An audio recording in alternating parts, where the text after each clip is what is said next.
We're here in the Andover High School TV studio this afternoon with newly elected state representatives Trom Nguyen and Christina Minicucci, along with a panel of teachers from around the Merrimack Valley, which I'm going to let the teachers introduce themselves, if that's okay, so that I don't do any mispronouncing. Or so if you want to start us off, Deborah. I'm Deborah Mosley from Methuen. I'm a middle school guidance counselor, and I've been teaching in Methuen for 17 years, and I'm a guidance counselor at present. I'm Frank McCall. I'm a fifth grade teacher here in Bancroft. I've been teaching 15 years. I'm a career changer, and I work at the Bancroft Elementary. And my name is Jim Otis. I'm a 7th grade special ed teacher in Tewksbury. My name is Anthony Paralisi. I'm a 8th grade U.S. History, soon-to-be civics teacher, and a parent from Haverhill. All right, welcome all. Thank you for being here. I'm Jen Marr. I teach English here at Andover High School and will serve as moderator on behalf of Massachusetts Teachers Association. Today's discussion will be divided into 3 segments that will be available as video links on YouTube and aired on local cable access television. The first segment we're calling the Education Funding Crisis. How did we get here? And I actually want to start this segment with language from the Education Clause of our state's Constitution, and this language was written in 1780. It says, "It shall be the duty of legislatures and magistrates in all future periods of this Commonwealth to cherish the public schools and grammar schools in the towns." So in 1978, a group of students sued the Department of Education, the State Department of Education, claiming that the state was not meeting that duty. They felt they were being inadequately educated. That discussion went on for 15 years. The State Department of Education argued that the language that I just read was aspirational, not instructional. And in 1993, the Supreme Judicial Court disagreed with the State Department of Education, and they decided that the Commonwealth, in fact, has a duty to provide an education for all its children, rich and poor, in every city and town of the Commonwealth at the public school level. And that decision on their part led to, I think you all know, the 1993 Education Reform Act. And it was the Education Reform Act that created the foundation budget and Chapter 70. The state now has to figure out how to provide this adequate and equal education to everyone, every child in Massachusetts. And it came up with a formula that took in lots of considerations. The number of special ed students, the number of English language learners, the wealth level, income level of the community, and eventually it came up with the number that each district would need to pay to provide that adequate education. And then the state would determine how much they needed to provide to help the community meet that number. That's the Chapter 70 number. And what we've been hearing recently is that the state has fallen woefully behind in keeping that promise to Massachusetts children. The formula, as determined by the Foundation Review Commission, which was established, I think, 2013 or 14. Their determination, they studied the foundation formula for 3 years, and in 2015, they determined that the state has been underestimating the cost of educating children in Massachusetts by $1.5 billion every year. So that's where we are. And in response to this situation, there's a number of bills that have been filed that seek to fix that.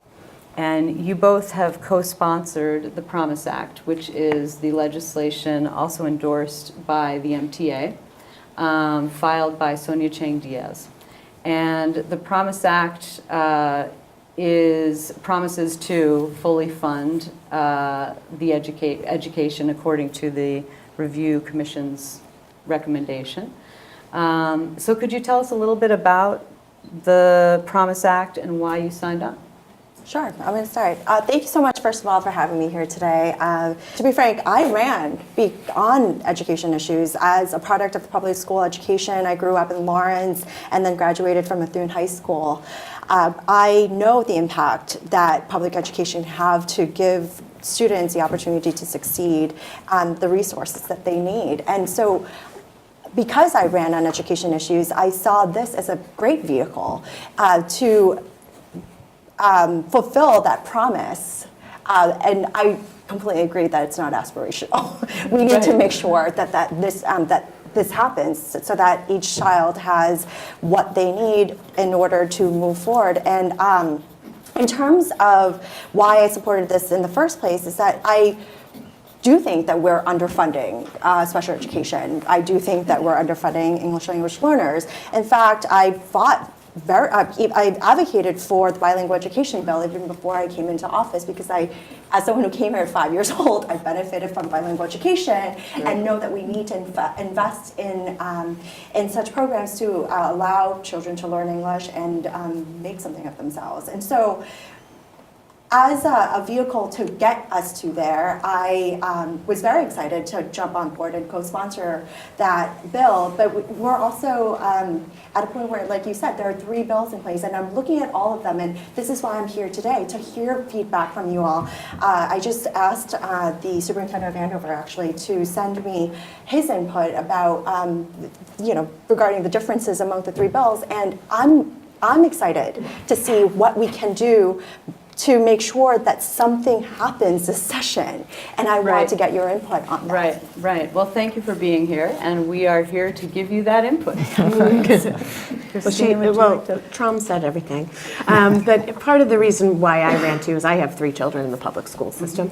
And so I see every day, I have volunteered in the schools. I have one child who has had an ed plan since he was 4, and he's now in 7th grade. And so I see the impact of shortchanging of funding for IEPs, for special ed services, and then also kind of what that impact has across the district when the district is not funded and what sorts of services are cut for all students.